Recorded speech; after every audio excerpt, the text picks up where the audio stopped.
4. La concepción filosófica de Trotsky. A. El historicismo de Trotsky. El historicismo es una corriente de tipo filosófico que considera a la historia como un verdadero sujeto.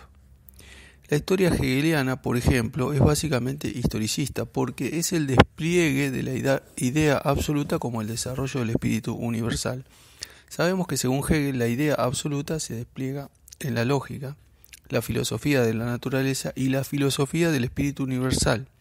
El historicismo pretende encontrar fines preconcebidos en la propia historia, cuyo contenido y comprensión solamente podrían alcanzar las inteligencias superiores. Es importante diferenciar drásticamente el carácter histórico de la doctrina de Marx y el historicismo hegeliano. Para Marx, la historia es el tiempo es el lugar de la historia, el decurso, el proceso de todos los fenómenos sociales, y si bien podemos establecer y encontrar justamente por el estudio y la observación, determinadas tendencias históricas que muchas veces han recibido el denominativo de leyes históricas. Estamos lejos, en la teoría de Marx, de considerar a la historia como un sujeto con determinaciones propias. El historicismo hegeliano pretende encontrar una esencia en la historia misma, un contenido, al margen de los hombres, los grupos sociales o las instituciones. En este sentido podemos decir con toda claridad que el marxismo es histórico pero no historicista. En torno a lo que venimos afirmando y sosteniendo, leamos lo que dice Trotsky. Cita: las ideas de la Revolución de Octubre no podían ser descubiertas a priori. Desde el ángulo estrecho de Siberia, Moscú o Petrogrado mismo, había que ubicarse en las grandes confluencias de las rutas históricas mundiales.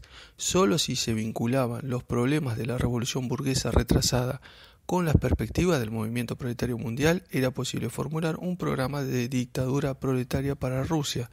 Se requería un puesto de observación más elevado, un horizonte que no fuese nacional, sino internacional, sin hablar de una formación teórica más seria que la de los denominados prácticos rusos del partido. Cita 6, León Trotsky, Historia de la Revolución Rusa.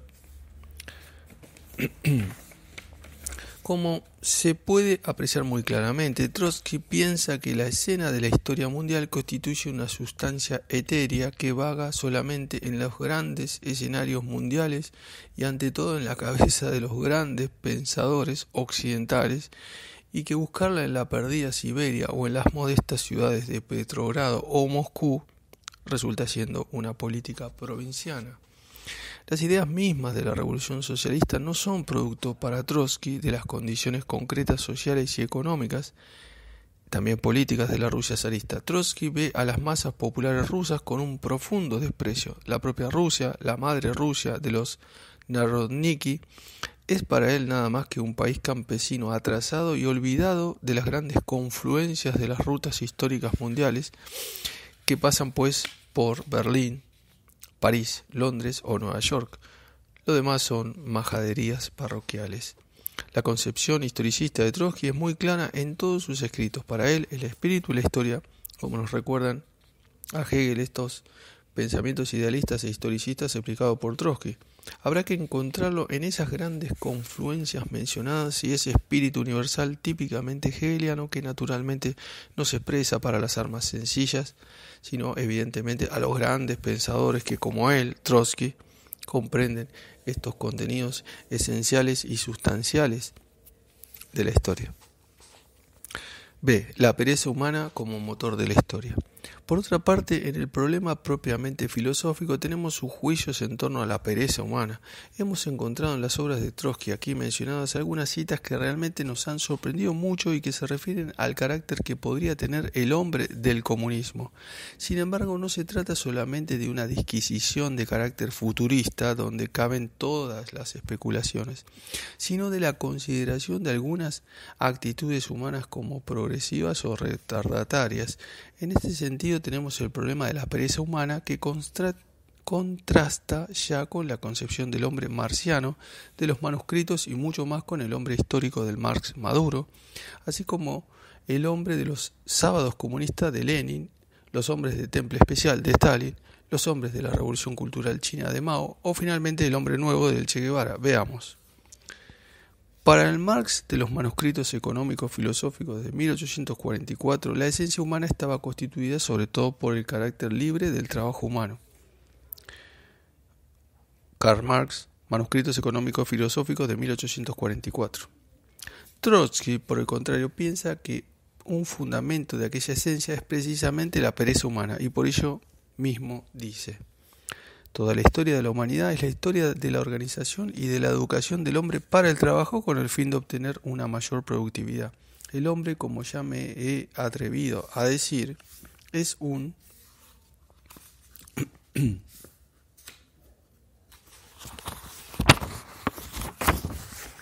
perezoso. Es decir, se esfuerza instintivamente por obtener con el mínimo esfuerzo el mayor número de productos. Sin esa tendencia humana no habría progreso económico. Siguiendo la regla general, el hombre procurará librarse. La asiduidad no es una virtud innata en él. Se crea por la presión económica y mediante la educación del medio social. Puede afirmarse que el hombre es un animal bastante perezoso. En el fondo, en esta cualidad se ha apoyado principalmente el progreso humano. Si el hombre no hubiese tratado de ahorrar sus fuerzas, si no se hubiese esforzado por conseguir con el mínimo de energía el máximo de productos, no habría habido un desarrollo de la técnica ni de la cultura social. Considerada desde este punto de vista, la pereza del hombre aparece como una fuerza progresiva. El viejo marxista italiano Antonio Labriola ha llegado a imaginar al hombre futuro como un holgazán genial y feliz. Cita de Trotsky, Historia de la Revolución Rusa. No es que busquemos con lupa los grandes errores teóricos de Trotsky, es que ellos aparecen a cada paso con una dimensión tan colosal que resulta imposible soslayarlos y dejar de comentarlos como se merecen. En este caso no podemos menos que sorprendernos por la coincidencia entre el pensamiento filosófico de Trotsky y las máximas sociológicas y económicas de un Max Weber, por ejemplo. Cuando el sociólogo alemán nos explicaba que el éxito económico del modo capitalista de producción se debía al espíritu protestante del capitalismo y las innatas condiciones del hombre del capitalismo para los negocios, hacía referencia a aquella tesis suprema que se refiere a el mayor beneficio con el menor esfuerzo. Es esta precisamente la divisa de los banqueros, de los comerciantes, de los burgueses explotadores, de los especuladores y otras sanguijuelas del capitalismo que, siguiendo las máximas de Jeremías Bentham, logran sus grandes ganancias en base al trabajo ajeno y su control y administración. ¿Acaso no sabemos que desde Marx es imposible cualquier incremento de la riqueza sin la intervención del trabajo humano, que es precisamente el trabajo social humano el que permite la acumulación de capital del cual precisamente se apodera el burgués?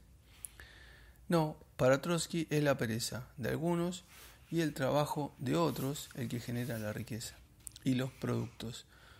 Y soñando como buen utópico en mundos de genios holgazanes en los que se retrata perfectamente él mismo, pretende dar vuelta total a la teoría de Marx.